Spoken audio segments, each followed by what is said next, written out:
9.3 On the Move. The Transportation Revolution. Learning Objectives. By the end of this section, you will be able to describe the development of improved methods of 19th century domestic transportation. Identify the ways in which roads, canals, and railroads impacted Americans' lives in the 19th century. Americans in the early 1800s were a people on the move, as thousands left the eastern coastal states for opportunities in the West. Unlike their predecessors, who traveled by foot or wagon train, these settlers had new transport options. Their trek was made possible by the construction of roads, canals, and railroads, projects that required the funding of the federal government and the states. New technologies like the steamship and railroad lines had brought about what historians call the transportation revolution. States competed for the honor of having the most advanced transport systems. People celebrated the transformation of the wilderness into an orderly world of improvement, demonstrating the steady march of progress and the greatness of the Republic.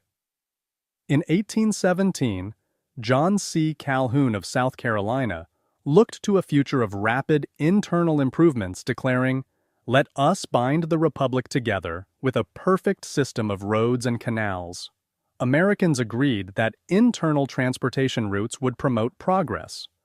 By the eve of the Civil War, the United States had moved beyond roads and canals to a well-established and extensive system of railroads.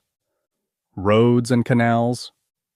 One key part of the transportation revolution was the widespread building of roads and turnpikes.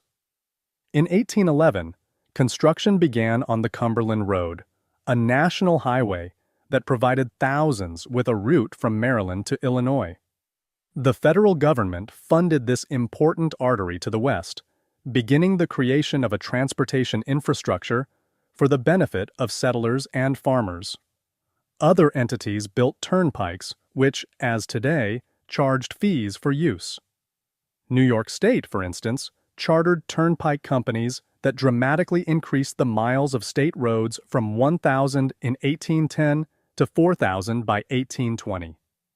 New York led the way in building turnpikes. Canal mania swept the United States in the first half of the 19th century. Promoters knew these artificial rivers could save travelers immense amounts of time and money. Even short waterways, such as the 2.5-mile canal going around the rapids of the Ohio River near Louisville, Kentucky, proved a huge leap forward, in this case, by opening a water route from Pittsburgh to New Orleans. The preeminent example was the Erie Canal, which linked the Hudson River, and thus New York City and the Atlantic seaboard, to the Great Lakes and the Mississippi River Valley. With its central location, large harbor, and access to the hinterland via the Hudson River, New York City already commanded the lion's share of commerce. Still, the city's merchants worried about losing ground to their competitors in Philadelphia and Baltimore. Their search for commercial advantage led to the dream of creating a water highway connecting the city's Hudson River to Lake Erie and markets in the West. The result was the Erie Canal. Chartered in 1817 by the state of New York, the canal took 7 years to complete.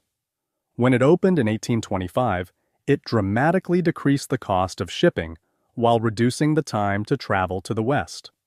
Soon, $15 million worth of goods, more than $200 million in today's money, was being transported on the 363-mile waterway every year.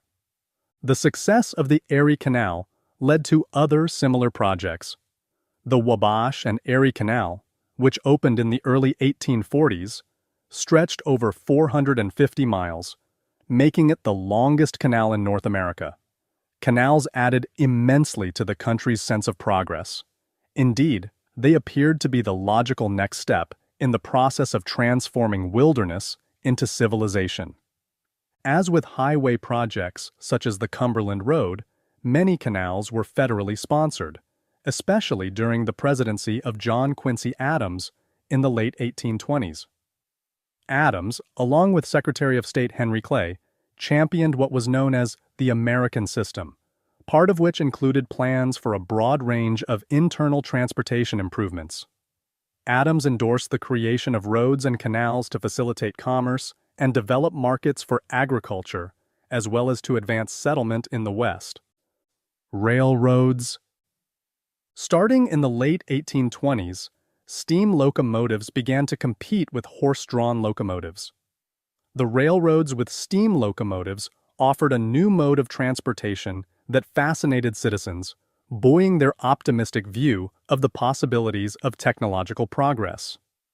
The Mohawk and Hudson Railroad was the first to begin service with a steam locomotive.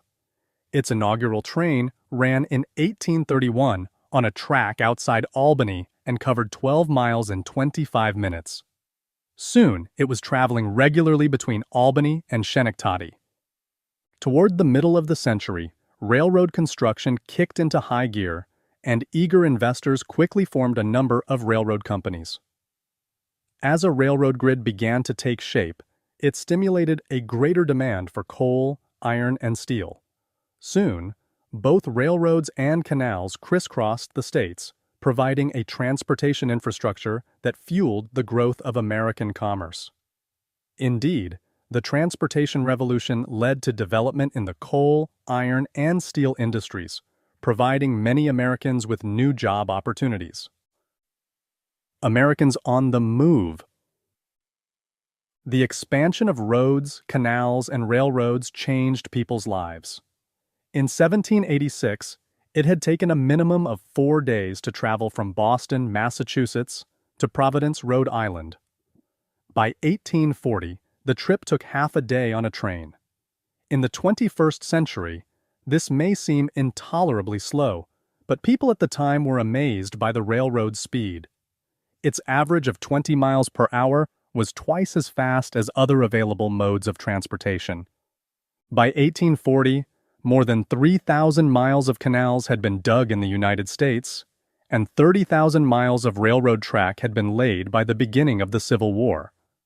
Together with the hundreds of steamboats that plied American rivers, these advances in transportation made it easier and less expensive to ship agricultural products from the West to feed people in eastern cities and to send manufactured goods from the East to people in the West.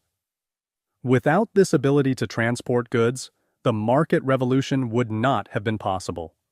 Rural families also became less isolated as a result of the transportation revolution.